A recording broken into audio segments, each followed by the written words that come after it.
Hello, and welcome to another episode of Riding in Cars with Books. I'm Jaclyn. And I'm Phillip. Oh, my finger is a little delayed, sorry. It's okay. I knew my cue. Today we are discussing Mouse Guard, Fall 1152 by David Petersen. Written and illustrated by David Petersen. The synopsis is in the flap. Flap. Okay. That's not going to work. Hold, please. Dust jackets make things hard. Technical difficulties. Yes. Okay. My struggle to live safely and prosper among all of the world's harsh conditions and predators. Thus, the Mouse Guard was formed. They are not simply soldiers that fight off intruders. Rather, they are guides for common mice looking to journey without confrontation from one hidden mouse village to another. The Guard patrol borders, find safe ways and paths through dangerous territories and treacherous terrain, watch weather patterns, and keep the mouse territories free of predators. They do so with fearless dedication so that they might not just exist, but truly live. And so this book follows three of the Guard's finest, Liam, Saxon, and Kinsey, as they seek to uncover a traitorous plot against the Guard. So, Seems like a lot. it is. It's a high fantasy about mice. Saxon's a little hot-headed. So, why is this one of your favorite books? Why did you pick it for your month? Because Mouse Guard is one of the best books ever written I said why. in art. I enjoy the fantasy of it. I mean, the aspect of, once again, they're just mouse, but the things that they deal with can be so ingrained in everything else, right? Like just trying to survive. They're just like us. Just trying to figure out how to survive day to day, go from place to place without having anyone injured. And then, just because you should have a common enemy doesn't mean that there aren't people who will just tear you down just to tear you down because they think they know better. Well said. Okay. So, my first impression, I enjoyed it, but I was not expecting mice on mice crime. I love the way you say that. I wasn't. I know. I got it. It was like the traitor were other mice. Right. That's basically what it was. And I don't think I was expecting that. Like, the synopsis talks about their prey and predators. Which we dealt with We did. I love the crabs. The crabs was probably one of my favorite pages because you see how small, you really see how small the mice are. Right. Because mice are small. They're so tiny with their little tiny swords. But it is, in all honesty, Mouse Guard is a great fantasy book. Like, it is 100% a fantasy book. Look at the crabs. It's about survival. It's about trying to figure out who's the traitor. So there's a lot of aspects in this book. And then the art's beautiful too, right? Yeah, the art is gorgeous. I love the time, 1152. So they have like scrolls and blacksmiths and stuff like that. And it's the first appearance of everything in Mouse Guard because one of the big things is always the black axe, which I've heard of before. And seeing that, I'm like, ooh, black axe is kind of more of a person than a weapon. Right. I did not know that. I just assumed it was just the weapon because you have a little I have axe. a black axe. Yes, I have a scale 1-to-1 black axe. But really, I feel like the black axe is the person who wields it more than the axe itself. Yeah, it is a moniker. Like if you Thor. wield the black axe, you are actually called the black axe. Yeah, but no one knows. Well, in this book, no one knows who it is. It's like a secret. Right. That's the whole point. Yeah. The sun is something terrible today. It is. Oh, we don't usually do these in the afternoon. But the fall foliage was really pretty. The maps.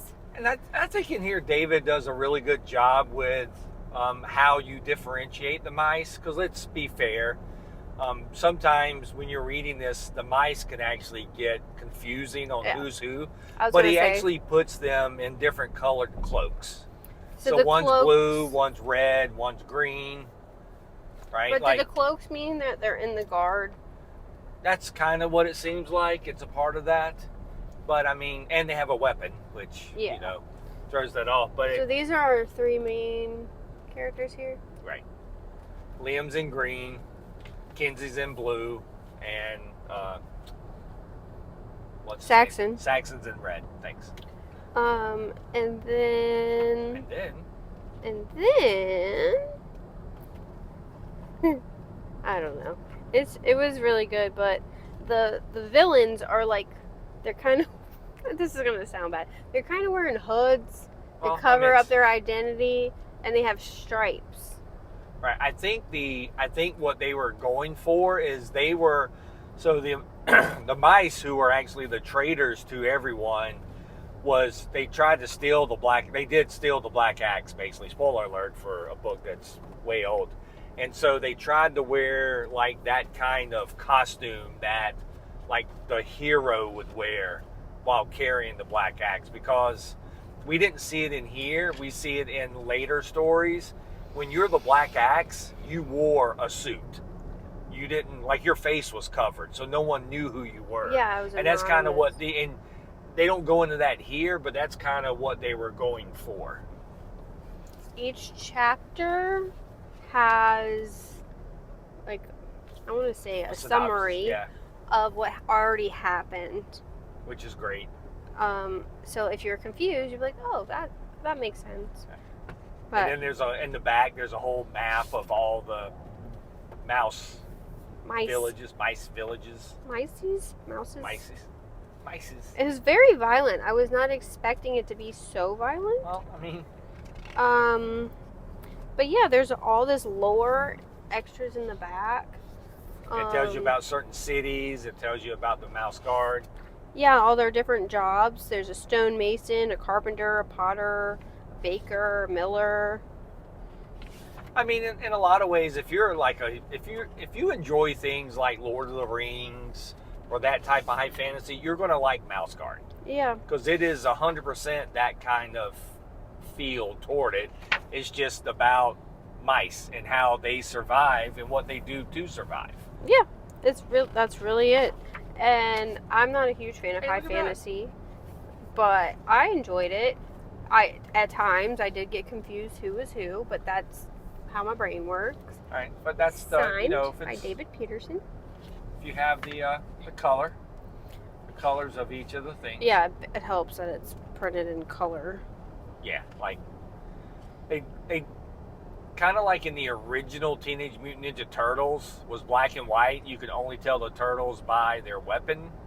But then when they like made it for more people, they gave them those colored bandanas. Yeah. They did the same thing here. Like each one of so they're each dressed a little different. Now there are different color mice, so if you're really paying attention, you can tell. Yeah. Like one of them lost their cloak and the villains were calling them red fur or something Right, like calling that. it red fur. Right. Um, And he was. basically calling him a red coat. This was published originally in 2005. Okay, it's 2005. I knew it was a while ago. So it's 21 years. 21 years since that was published. So the books came out a Not little this bit before edition, that. but the original comics. Right. Came out in 2005. And you're not wearing a Mouse Guard shirt. I'm so not. disappointed in you. Ah, well. We both could have wore one. You have like 10 of them. I do. I have a lot of Mouse Guard Our stuff. annual Mouse Guard Heroes Con haul. I own a lot of Mouse Guard stuff. I have like a mug. The mug is so cool. I have a actual black axe Yeah. that is a 1-to-1 black axe Yeah, that a mouse could that wield. a mouse could hold. Yeah. Yeah. So next is Winter 1152. I wonder why he chose 1152 year to set this in. I don't know. Because of the fantasy elements Yeah, I'm work sure. better in the olden days. Yeah, I'm sure the fantasy elements play a lot into it, and people can lie on stuff like that, right? Like, regardless if it's mice or not mice or whatever it is, people can, like, if it's 1152, they understand what it's going to be. You know what I mean? Yeah. Like, if you would have done this in like the year 2023, then you would have had more people, right? Where Yeah, there is in no 1152, your amount of people is there was no human intervention. correct. There's no humans only in this book. the only other predators were, besides the crabs, there was Snake. a snake. And then they talked about that's 1152, so they talked about the war in 1149 of it was something else that attacked them. Is this in like England-ish? It could be wherever you want it to be. Wild country? Yeah, it could be whatever you want it to be. It's just a made-up land. Probably. But most of the mouse guard stuff now comes out from Boom. Mm-hmm. And I highly suggest at least read this volume. There's 4 volumes. And they just came out with a mouse guard last year, I believe, that was actually finally the origin of the Black Axe. And he did one that wasn't a comic too, didn't he? It was more words with he just did illustrations. He just did illustrations. Never mind. Yeah. But yeah, there's like 4 of the hard covers, right? 3 Yep. or 4 of these. And I have like special edition hardcovers, and They did a free comic book day book one year. they actually did it 2 times. 2 times? Yep. There's 2 free comic book day books. It wasn't back-to-back years. It was 1 year, and then 2 years later they did it, and the free comic book day was actually hardcover. His author photo is so funny because, I mean, he looks the same, but not at the same Right. time. But yeah, And David's one of the nicest people you'll ever talk to at a con. yes. So, We recommend Mouse Guard Fall 1152 by David Petersen. And Philip finally got me to read another one of his favorites. I did. I'm 3 for 3. You are. 2 to go. 2 to go. We'll see which one's my favorite at the end of the month. Yep. We'll talk about that too. Alrighty. We'll see you next time. Bye. Bye.